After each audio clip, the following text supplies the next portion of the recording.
Bonjour Louise Bernard. Et bonjour. Et bonjour. Au sommaire de votre journal des médias. La décision du CSA sur le temps de parole d'Éric Zemmour qui fait beaucoup parler depuis hier. Un nouveau consultant sport pour Canal+. Complément d'enquête qui gagne une bataille contre la désinformation. Envoyé spécial sur les algues vertes. Et puis une bonne nouvelle pour la production audiovisuelle française qui va vous concerner quand même. Vous verrez. Mais d'abord, les audiences qu'ont regardé les Français hier soir.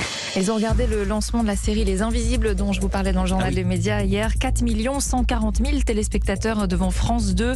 19% de part d'audience pour le premier épisode. France 2 qui est donc leader de la soirée. C'est un bon lancement. Leader devant TF1 qui avait une série là aussi, Good Doctor. Là c'est la saison 4 donc forcément il y a un petit peu moins l'effet de... Exactement. 3 230 000 téléspectateurs devant le premier épisode. 15,8% de part d'audience. Mais c'est stable par rapport à la semaine dernière. Et puis troisième, M6 avec Cauchemar en cuisine. On a un inédit, 2 260 000 téléspectateurs, 11,2% de part d'audience. À noter le très très bon score de TMC, 1 230 000 téléspectateurs devant 21h Média de Julien Belver. Qu'on recevait hier qui était dans notre invité. Et là, je vous donne l'opportunité de dire pour la première fois de la saison. On lui a porté chance. Voilà, 5,9% de part d'audience. TMC qui est donc la première chaîne TNT et la seule au-dessus du million, qui devance même le film d'Arte, qui était pourtant un film inédit, Portrait de la jeune fille en feu. Julien Belver espérait entre 600 000 téléspectateurs et 1 million, donc il a largement dépassé ce score. Je pense qu'il est content ce matin et son producteur avec. Culture Média. À la une, cette décision du CSA, les télévisions et les radios vont devoir comptabiliser le temps de parole d'Éric Zemmour. Oui, car le polémiste est désormais considéré par le CSA comme un acteur du débat politique national, ce sont les mots du CSA, et non plus un simple éditorialiste. Alors la même règle va s'appliquer qu'aux autres hommes et femmes politiques. Son temps de parole doit être décompté comme divers droite par les chaînes et radios qui déclarent les temps de parole au CSA. Attention, il ne s'agit pas de changer la règle pour les éditorialistes, c'est bien le cas particulier d'Éric Zemmour dont il est question. Alors il n'est pas encore candidat à l'élection présidentielle officiellement, mais le CSA s'est appuyé sur plusieurs éléments pour prendre sa décision, notamment l'intégration du nom d'Éric Zemmour dans les sondages pour la présidentielle, les campagnes d'affichage Zemmour président, et puis une interview sur la chaîne YouTube Livre Noir, et plus généralement ses prises de position et actions. Alors le communiqué du CSA remonte à hier soir et cette règle s'applique sur le temps de parole d'Éric Zemmour à partir d'aujourd'hui même. Oui, et donc dès ce soir sur ses interventions dans l'émission Face à l'info sur CNews, mais uniquement lorsqu'elles porteront sur le débat politique national. Même chose quand il sera sur Paris Première dans Zemmour et Nolo, ou bien encore samedi soir pour l'émission On est en direct sur France 2 où il viendra faire la promotion de son livre. Éric Zemmour a réagi dans un communiqué hier soir. Oui, il crie à la censure et il estime que cette décision, je cite, porte atteinte à son métier de journaliste. Le CSA lui a rappelé dans son communiqué sa mission, garantir la bonne marche de la vie démocratique en veillant au pluralisme tout en laissant les médias audiovisuels seuls responsables de leur programmation. Et les deux employeurs d'Éric Zemmour, CNews et Paris Première, n'ont pas encore réagi à cette décision du CSA. Tout autre chose, un nouveau consultant pour Canal+. Rudy Garcia, l'ancien entraîneur de l'Olympique Lyonnais, c'est une information du journal L'Équipe. Il va commenter certains matchs de Ligue des Champions et il sera présent de temps en temps dans l'émission Canal Football Club. Le CFC. Le CFC, c'est plus simple comme Canal ça. Football Club. Canal Football Club. Rudy Garcia n'était plus engagé avec un club depuis la fin de son contrat en mai. Et à sa conférence de presse de rentrée, Canal+ avait officialisé déjà l'arrivée d'Éric Abidal comme consultant et avait promis d'annoncer d'autres recrues. Et bien voilà déjà un premier nom. La suite de votre journal, Louise, avec un reportage d'envoyé spécial ce soir, reportage consacré aux algues vertes en Bretagne. Alors oui, la problématique n'est pas nouvelle, mais elle est toujours d'actualité. Cet été encore, les plages de la baie de Saint-Brieuc ont vu des centaines et centaines de tonnes d'algues s'échouer sur les plages. Envoyé spécial propose ce soir une approche personnelle avec un reportage du journaliste Clément Le Goff.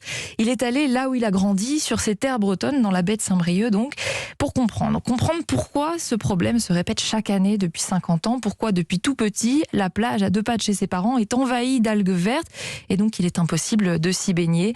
Alors le reporter nous embarque avec lui dans la commune de Illion à la rencontre de tous les protagonistes, habitants, médecins et agriculteurs. Oui, agriculteurs, car ils ont une part de responsabilité dans la formation des algues vertes. Pas facile donc de les convaincre de témoigner. Écoutez Clément Le Goff. Le sujet, il est difficile à traiter parce que eux le vivent mal aussi, et surtout dans cette commune. Ils ont vu sur la mer, ils voient les algues vertes tous les jours, et ils ont bien conscience qu'ils ont une part de responsabilité, une responsabilité qui est d'ailleurs très importante selon les scientifiques. Donc ça a été compliqué de convaincre des agriculteurs de me parler, mais en fait, ce qu'on veut montrer à travers ce sujet, c'est que on peut pas dire Les agriculteurs sont des pollueurs, les agriculteurs sont responsables. C'est un système qui génère ces algues vertes. Et tout le monde a une part de responsabilité. Même le client, le consommateur a sa part de responsabilité. Oui, des algues vertes toxiques lorsqu'elles se décomposent et en plus d'empêcher la baignade, en plus de dégager une odeur parfois insoutenable pour les riverains, elles rendent l'air respiré mauvais pour la santé. Je savais que c'était dangereux d'aller dans les algues en décomposition. Ça, on le sait, tous les Bretons sont au courant. En revanche, ce que j'ignorais totalement, c'est que même l'air ambiant, même cette mauvaise odeur, elle peut être toxique. Et on a réalisé nous-mêmes certaines mesures et on s'est rendu compte que les chiffres étaient importants. Et puis en faisant le reportage, il y a plusieurs habitants qui sont venus me voir en me disant j'ai mal à la tête ou j'ai des irritations aux yeux, j'ai des nausées. Ça correspondait à chaque fois au moment où les algues étaient là sur la plage. À chaque fois où les algues ne pouvaient pas être ramassées, quand on le respire dans l'air ambiant, c'est pas un danger de mort. En revanche, ça provoque des symptômes et on n'a aucune idée de ce que ça peut générer comme pathologie à long terme. Tout cela est à découvrir ce soir dans Envoyé spécial à 21h05 sur France 2. 2 autres reportages au programme, le Liban en faillite et une immersion avec les antipasses sanitaires. Et puis l'invité d'Élise Lucet, ce sera Daniel Pseni, c'est le journaliste du Monde qui avait filmé le Bataclan depuis sa fenêtre. On se souvient de ces images. Cette rue très étroite. Et il avait été blessé en allant aider des victimes dans la rue. France 2 toujours, quand l'émission Complément d'enquête fait bouger les lignes.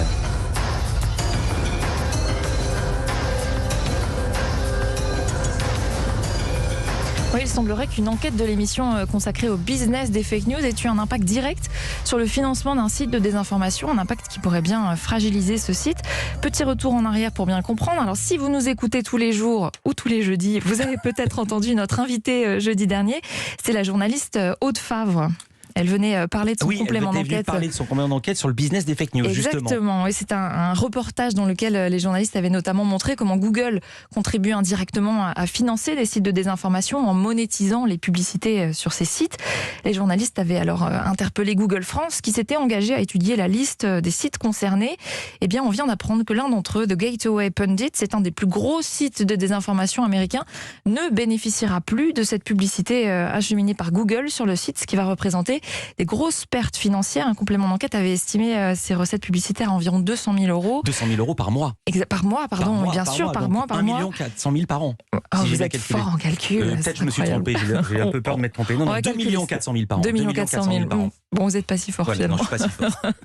Bon, en tout cas, 200 000 euros par mois, donc c'est énorme. Et c'est le créateur du site lui-même qui l'a révélé. Google n'a pas souhaité commenter. Et alors, complément d'enquête qui propose un nouveau numéro ce soir, juste après Envoyé spécial. Oui, ce sera sur la pénurie de médicaments avec l'organisation de fausses ruptures de stock. Des ruptures de stock qui ont des conséquences directes sur la vie des gens, au sens propre, la vie, la santé. On termine ce journal avec une bonne nouvelle pour la production française. L'exportation de programmes audiovisuels français a atteint des sommets en 2020. Mais oui, le monde raffole de nos programmes. Le flux financier a atteint 355 millions d'euros en 2020. Les exportations de fiction progressent et surtout celles de documentaires. Et le premier genre à exporter reste tout de même les programmes d'animation. Alors en fait, il y a toujours autant d'achats de programmes qui existent déjà. Mais ce sont les préventes des programmes qui font un bond, c'est-à-dire avant même que les programmes soient fabriqués, il y a des achats à l'étranger. Tout cela, c'est grâce à l'essor des plateformes de streaming comme Netflix, Amazon Prime ou Disney+. En fait, elles achètent des programmes et en plus, elles poussent les chaînes traditionnelles à en acheter pour rester dans la concurrence. Tout ça, ce sont des enseignements tirés à partir de l'étude du Centre national du cinéma et de l'image animée de la branche audiovisuelle d'Unifrance. C'est une bonne nouvelle pour vous, téléspectateurs, puisque évidemment, plus il y a d'achats à l'étranger, plus il y a de l'argent pour les producteurs français, donc plus il y a de programmes forcément sur nos antennes aussi. Un cercle vertueux sur lequel on termine ce journal des médias. Merci beaucoup Louise Bernard. Toutes ces infos à retrouver dans notre newsletter média, inscription gratuite sur europe1.fr. À demain. À demain.